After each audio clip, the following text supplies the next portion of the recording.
ভয় নাই তেন্তে আমি তোমালোকক কৈ দিছো এইখন মঞ্চৰ পৰাই হিমন্ত বিশ্বৰ সৰ্বানন্দ কথা মতে নাহিবা ইয়াত বীৰ লাচিত সেনাও আছে কাৰ কেতিয়া ক'ত কি ছিঙি যাব ঠিক নাই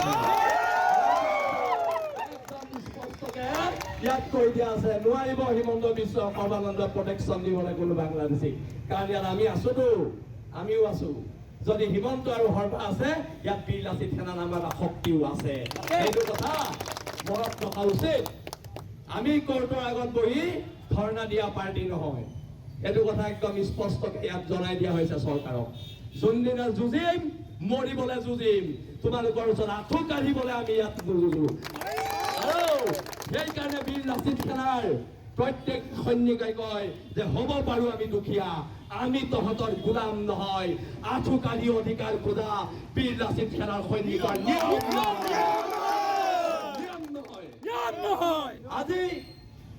বলপূৰ্বক কাজাপি দিছপুৰৰ এচি ৰুমত বহি যদি ভাবিছে যে আমাক একো কৰিব নোৱাৰে ভুল ভাবিছে গাঁতি উফৰি ক'ত পৰি যাব কোনো ধৰিব নোৱাৰিব এইটো একদম জনাই দিয়া হৈছে উফৰাই পেলোৱা হ'ব গাড়ী উফৰাই দলিয়াই দিয়া হ'ব ব্ৰহ্মপুত্ৰত তোমালোকৰ গাড়ী আৰু এই যে কংগ্ৰেছ বিজেপি কংগ্ৰেছ এই যে ৰাষ্ট্ৰীয় দলবিলাক ইহঁতৰ এটা কথা আছে কংগ্ৰেছৰ টাৰ্মত কংগ্ৰেছৰ বিৰুদ্ধে আমি আন্দোলন কৰিলোঁ চান্স উঠালে বিজেপিয়ে এতিয়া বিজেপি বিৰুদ্ধে আমি আন্দোলন কৰি আছোঁ চান্স উঠাবলৈ ৰখি আছে কংগ্ৰেছ কিন্তু এইবাৰ এটা কথা স্পষ্টকৈ দুইটা ৰাজনৈতিক দলক কৈ দিয়া হৈছে যে বীৰ লাচিত সেনাৰ চৰ্ত নামানিলে এটা দলৰ এজন বিধায়ক জিকিব দিয়া নহ'ব কথা আমাৰ শুনিব লাগিব আমাৰ কথা মতে চলিব লাগিব তোমালোকে দিছপুৰত এটা কথা ক'বা দিল্লীত গৈ হয় হুজুৰ কৈ এটা কথা ক'বা এই কথা বতৰাবোৰ নচলিব তোমালোকে নৰেন্দ্ৰ মোদী আৰু অমিত শ্বাহৰ আগত কৈছা য়েছ বছ আমি কৈছো নো বছ এনেকুৱা ঠেংগা বছ আমি কৈছো ইয়াত আমি নেমানো আৰু আমাক বুজাই লাভ নাই কিবা লাভ আছে নি কিন্তু আমি নুবুজো আমাক বুজাই লাভ নাই কথাখিনি এইখিনিয়ে দিয়ক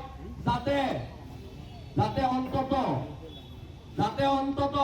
ধেমাজিত থকা বিজেপিৰ অফিচটো লৰি যায় সকলোৱে মিলি কয় জয় আই অসম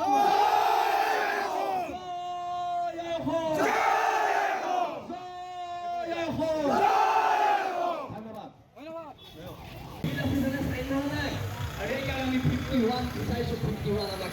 লাগিব যিকেইটাই চাইন মাৰি জাতিক ঠগিলে সিহঁতৰ কথা বেলেগ